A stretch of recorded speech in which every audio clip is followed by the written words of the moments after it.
Hello, third grade. Okay, before we get started on grammar today, I just wanted to remind you of a couple things that we have going on this week. So as a school, you can dress up as a superhero and send a picture of that to Mrs. Kelly, and she's going to create something really awesome to show all of our school spirit. So if you can, do it. We'd love to see you dressed up. I know I'm going to do it. I'm going to try and get Henry involved, and maybe even Max or Molly. We'll see. Okay, so if you can, send that picture to her by Friday. It doesn't have to be complicated. You don't have to have a real superhero costume. I know we don't. We're just gonna see what we can find. Okay, and then as a third grade class, we're working on our sheep. Once again, completely optional. You do not have to do it. But if you do, please send me a picture or scan the sheep and I will make a video or something with all of our sheeps together.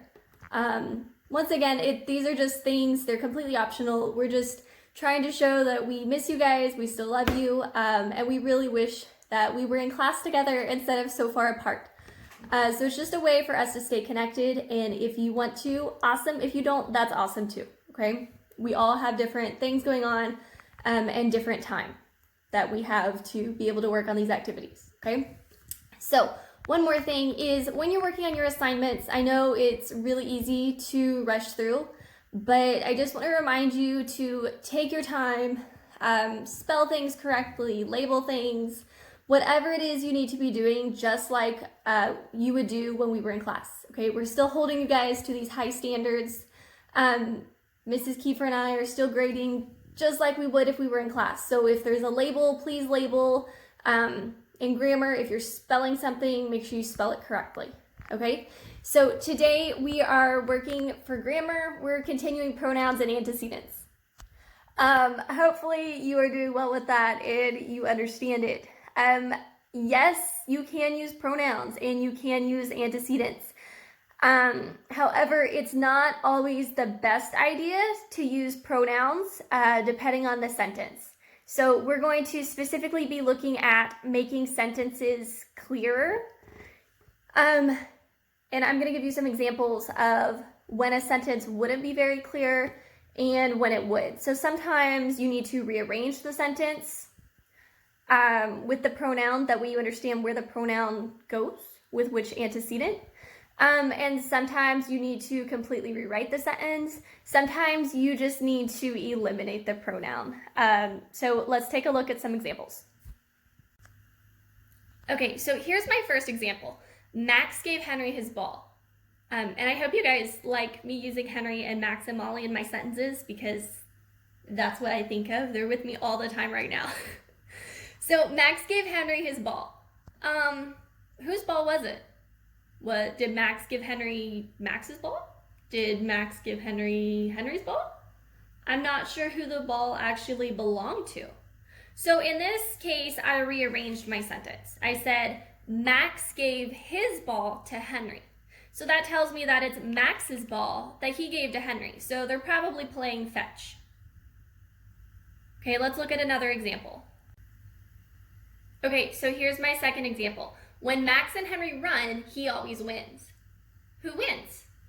Is it Max that's winning? Is it Henry that's winning? I'm not really sure based on just that one sentence. Now, maybe if this was in a paragraph or something, it would make more sense, but it's not. So who wins? We don't know. So here I have my sentence. Okay, I just eliminated my pronoun he. When Max and Henry run, Max always wins. Okay, and I could have rearranged the sentence differently, but this is just an example of how you may need to just eliminate the pronoun that you used instead. So this clearly tells me who the winner is. It's definitely Max.